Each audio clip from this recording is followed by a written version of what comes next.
Afternoon, everybody. So my name is Russinovich. My day job is CTO of Microsoft Azure, but I'm also CTO of Sysinternals, and that's still a hobby of mine. I was thrilled when Ryan invited me to come and talk about Sysinternals and the history of it.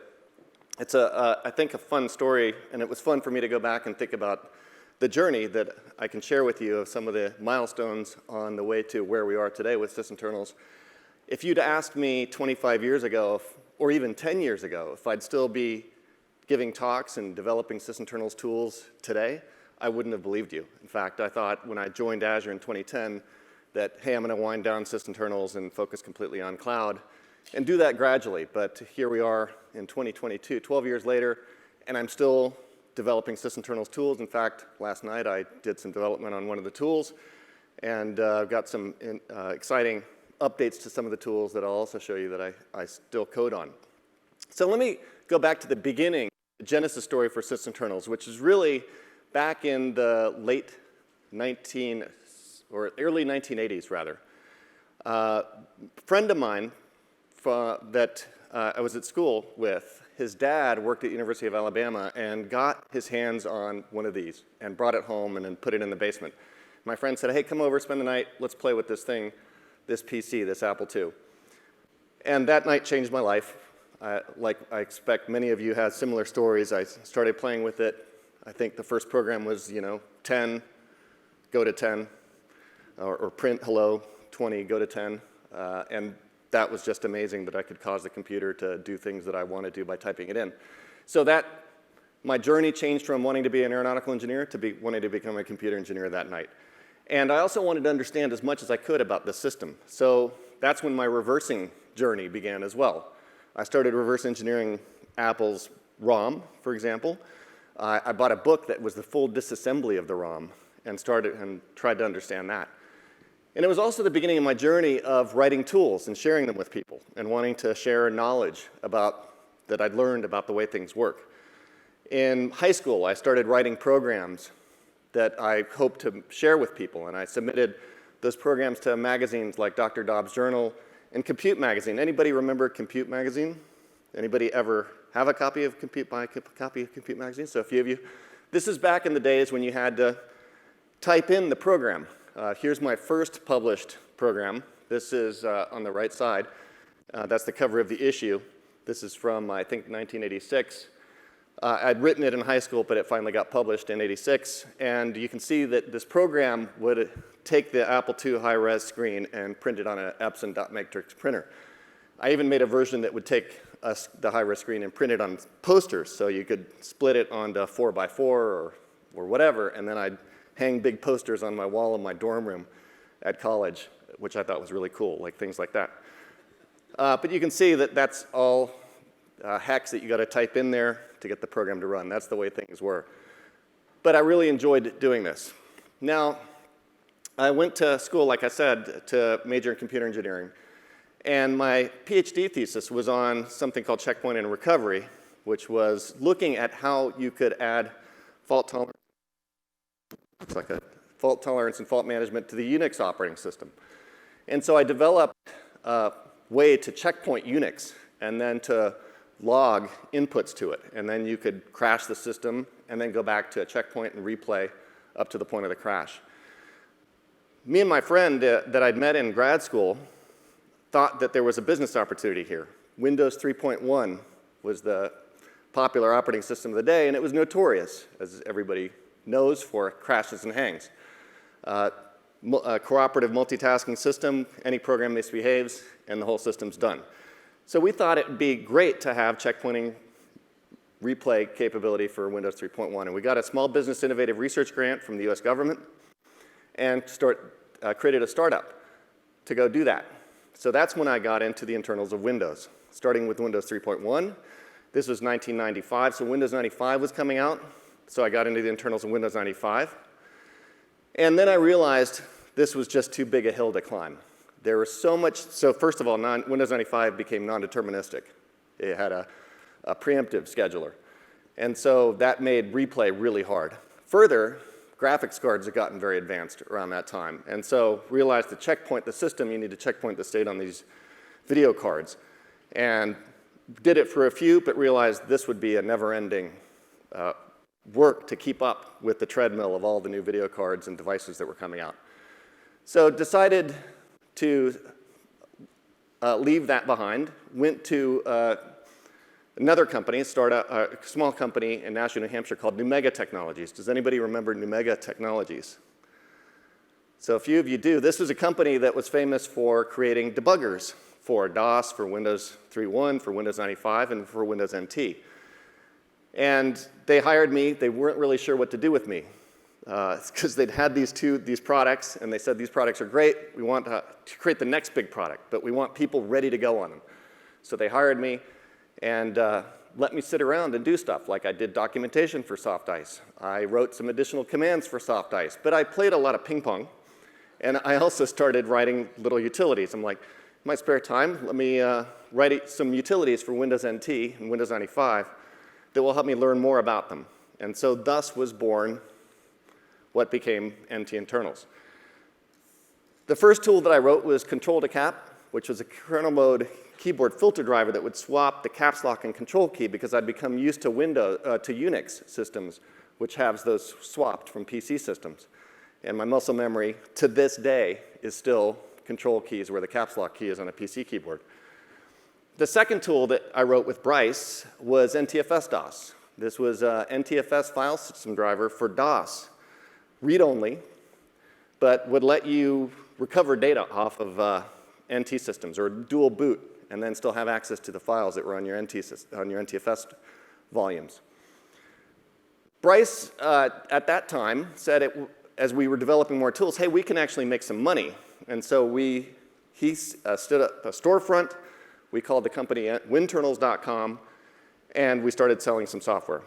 And thus, the road to commercial startup success began, kind of accidentally for me because I was just having fun tools and giving them away. But Bryce, being a little more entrepreneurial, said we could make some money. And we started making some good money off the tools that we wrote to recover dead NT systems. Now, by the way, NTInternals.com, when we founded it, it was just me and Bryce. And so we didn't have a website designer, so I was the website designer. And this is one of my big contributions to website design. You can see that I had all the flourishes of the day on the site, including the mandatory under construction at the bottom of the page, which every site had to have to show that this is actually a site that's still alive and not abandoned. But you can see, this is late 1996, that there was already a bunch of tools that we'd released, some of them that I mentioned and some more that aren't mentioned. It was called NT-internals, by the way, for a couple years, about a year and a half, until I got a certain letter from a certain company that said, you're misusing our trademark. And you can guess who that company is, because I work for that company today. But thus the name change to Sysinternals.com. I didn't want to go fight them, even though I thought it was ridiculous that NT was enough to annoy them. And this site was actually helping by making tools freely available for people that were using that system. So you can see by this time, Winternals was already on the site. We were starting to co-market. This was kind of the marketing site for Winternals.com. Now, back in 1996, something else happened that was really pivotal to the journey of Sysinternals, and that was that Windows NT 4 came out. This came out in workstation and server form, just like the previous version, but it had a web server bundled with it. And the fact that it had a web server bundled with it wasn't a big problem. The problem was that the workstation version of Windows NT had a license on it that said you couldn't connect more than 5 users to it, including over a network connection. So anybody that wanted to run a web server was really limited to running the server in their house for their own personal use, not being able to put it up on the real web. This really annoyed the companies out there that had web servers that they were selling, Netscape and O'Reilly being two of them. I had a friend at O'Reilly Associates I'd met through reversing, and he was actually hosting some of the NT-internals tools before we'd started the NT-internals.com website. And he said that his boss, Tim O'Reilly, said, hey, anybody know the difference between workstation and server? Because we want to sell our web server for people that buy Workstation because it's cheaper, and people that buy server are already getting this built-in IIS, so less incentive for them to come and buy our stuff. But Microsoft is saying, when asked why this licensing limitation on Workstation, was responding that, hey, Workstation's just not capable of running real web server workloads, more than 5 users. So anybody know the difference between the two? So Andrew sent an email out to me and some others and said, anybody know the difference? Well, this was a challenge for me. What is the difference? So I started reversing to compare them. And what I found is that the binaries, the core 1,000 or so binaries, were exactly the same. There were some minor differences, like the bitmaps included with Workstation and server, like some additional software that was bundled with server, but otherwise was exactly the same. So what made them look and behave differently? Turns out that it's a registry key. And some of you might know this. There's a registry key that says either LAN or Workstation. And in NT3.1, I could just flip it from one to the other, and it would come up and say it was a server.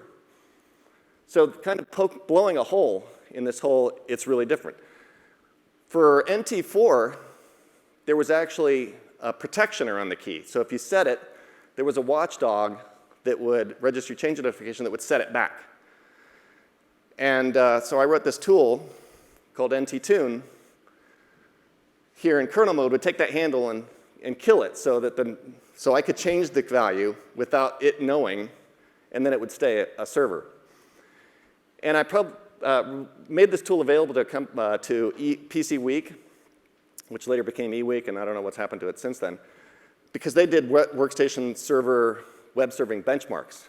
And they took a workstation, ran a web serving benchmark on it, got a certain score, flipped it to a server, got a low score, flipped the system to a server, ran the benchmark again, and got the same score they got on an out-of-the-box server installation. And so they published an article, Microsoft's lying, basically. And so this is my big run-in with Microsoft. In fact, I was working at Open Systems Resources at the time, a company up the street from New Omega, where I was doing NT-internals training and device driver development. And my boss said, hey, Microsoft's really annoyed. What actually happened was they were about to go to Tandem Corporation. By the way, do not tweet about this. They went to Tandem Corporation to teach Windows internals, got to the company's entrance, and was told, Microsoft called and said, you can't come and teach us. To Redmond, met with Microsoft, and the licensing manager met with them and said, hey, you've got this problem. His name is Mark Russinovich. And if he worked at Microsoft, we'd take care of that. So if you want to teach Windows internals, because Microsoft had to prove it for companies that had licenses, to have somebody come in and teach them, then you're going to take care of your problem. So my boss came back, and he knew I was doing all of this, and said, yeah, you told us about it, but it's really hurting our business, so your bonus is cut. So I was like, that's really BS. I'd met somebody from IBM Research in one of the training classes, and he'd said, if you ever need a job, look me up. So I called him up and went in for interviews at IBM. Kind of small world-ish. This is IBM Research. One of my interviews on my interview loop was the head of IBM Research, who is Arvind Krishna. And I went in and sat down with Arvind, and I said, look, IBM was really wanting to get into Windows NT software. So they were really anxious to get people like me in that knew Windows NT and Windows. And so I said, I'll come to work for IBM on two conditions. One, I can continue to piss off Microsoft. And two, I can sell software through my startup, Winternals, as a moonlighting thing. And he said, piss off Microsoft? Awesome. And sell software that doesn't compete with IBM stuff? We're fine with that, too. So I went to IBM Research. Now, I worked at IBM for a few years, and then Winternals was making so much money that I quit and just focused on that full time. But after I'd pissed off Microsoft, I decided to go ahead and try to make amends with them. So I started sending them bugs. I'd find bugs in Windows and send them to them. And I met a friend, Dave Solomon, who had written the second edition of Inside Windows NT, and said, hey, I'd like to write a book and he agreed to me co-authoring the 3rd edition with him.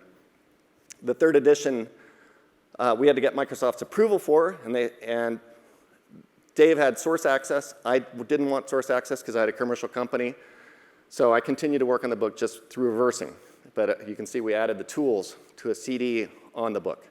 And my relationship with Microsoft got really good. I'd go to Microsoft's campus and teach Windows internals to Windows engineers, which was a surreal experience. And there were people in the room certainly that knew more than I did about whatever topic, but there were a few people at Microsoft that knew as much broadly about Windows and how everything fit together. So that's kind of the value that I brought to them. Another interesting thing happened around this time frame, October 31st, 2005. I'd bought a CD, took it home, and ran a tool that Bryce and I developed called Rootkit Revealer. We developed this Rootkit Revealer, which did comparison API level with on-disk file system structures to look for things that were hidden. And I had some fun time with a hacker named Holy Father who wrote this rootkit. Anybody remember this rootkit that he wrote? Had a cool name. The name of the rootkit kit was a kit where you could just get it, you know, as somebody wanting to deploy malware that hid itself. All right. You could just buy this. You could just buy this kit from him, and the kit was called FU.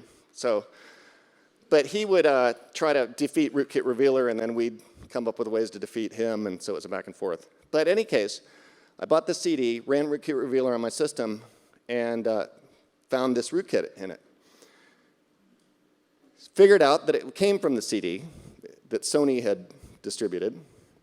And Sony was doing this to hide their copy protection software because they didn't want you to make more than 5 copies of the CD. Had all sorts of other problems with it. But anyway, I wrote this blog post, and it blew up all over the internet. I was doing interviews with Rolling Stone magazine and the BBC and Canada Radio Network, and I even got hired by the FTC to go after this company, Sony, in court. And they were forced to return all the CDs and pay people back, and it was good justice served in the end. But anyway, that was a little fun side note for the Sysinternals journey. But my relationship with Microsoft had improved enough that in 2006, Microsoft, I got to be friends with the head of the Windows operating system, Jim Olchen, and we came to an agreement to buy both companies. You can see Sysinternals is mentioned in this press release. On this day, though, by the way, when this was announced, the site got completely DOSed because everybody's like, Microsoft's buying this thing. They just bought it just to shut it down. That's what Microsoft does with things. So we had to go call our ISP and get more web servers stood up to handle the load, and didn't shut it down. Continued, brought into Microsoft, worked on Windows, still wrote tools with Bryce. Our first tool that we released after joining Microsoft was Process Monitor, which is really FileMon plus RegMon plus a whole bunch of other features added to it. So continued to moonlight on it. Even continued to talk about it. So some of you might have seen my Queso Then Explained videos. You can see here they're all posted on a YouTube channel, so you can go look at them. Stories about troubleshooting with the Sysinternals tools.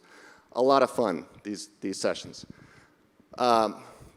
Me and Dave Solomon used to teach these classes together, and we'd come up with jokes to tell along the way. And one of my favorite jokes I just wanted to share with you was Dave Solomon. He was a real procrastinator. He was invited to go give a talk at Toshiba, and Toshiba said, hey, when you come and teach Windows internals to us, tell us, use this tool that we've developed, incorporate that into your training. And Dave's like, sure. So of course, it's the plane ride on the way to Toshiba, and he's sitting in first class cabin. He pulls out his laptop, runs the tool, and it says, error, not running on Toshiba hardware.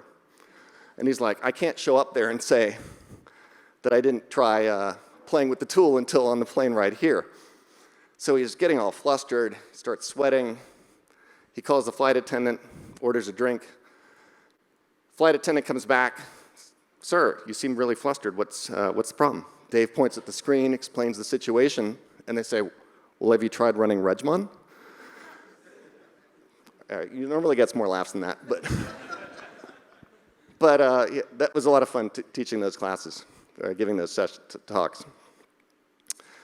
More recently, we started to branch out into Linux. A few years ago, procdump, which was a tool that you can use to capture memory dumps on Windows based off of triggers like high CPU usage or the Windows hung, we created a Linux version of it. And so Sysinternals now has 3 tools that are Linux versions of the Windows versions: Sysmon, procdump, and process monitor. And those are continuing to evolve and mature. In fact, we're going to release a new procdump for Linux here in the next few days. But Sysinternals has had run-ins with malware. I used to also give talks on hunting malware with Sysinternals tools, which are a lot of fun. You can see all the tools that I'd use in that talk. Some of you might be familiar with some of these tools or have used them, or maybe even use them today. But these I would show kind of, even if you're not a practitioner, how you can use these tools and find malware. One of the features that we incorporated into the tools to help with hunting malware was integration with VirusTotal. So working with the VirusTotal people even before they joined Google, got a special access code so that Sysinternals tools could go and submit malware samples and get back the results and report them right in the tool. Process Explorer and autoruns and SigCheck all are able to do that. But the Sysinternals tools have also been used for evil. And here are the tools that I see still, even today, like I just saw a report of ransomware about a month ago that was using procdump, actually. And then I saw another report of a tool that was using sdelete. In fact, the Russians were using sdelete in their Ukrainian operations.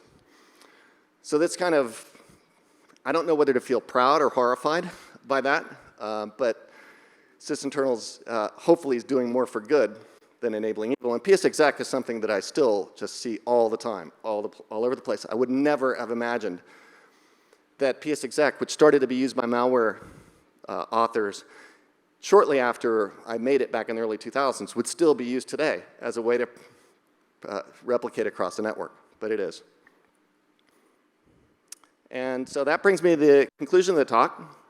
I have one last thing here. First, feel free to send me bug reports or feature updates or suggestions at that alias right there, syssite@microsoft.com. There's actually 3 people now that are working on Sysinternals with me. They're adding features.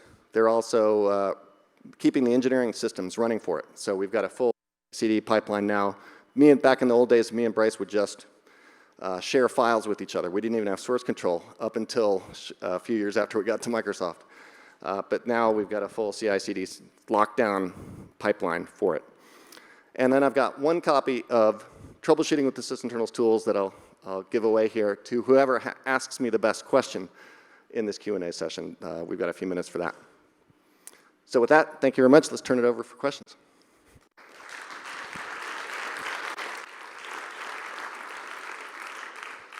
We have about 5 minutes for anyone that has any questions for Mark. I have a quick question.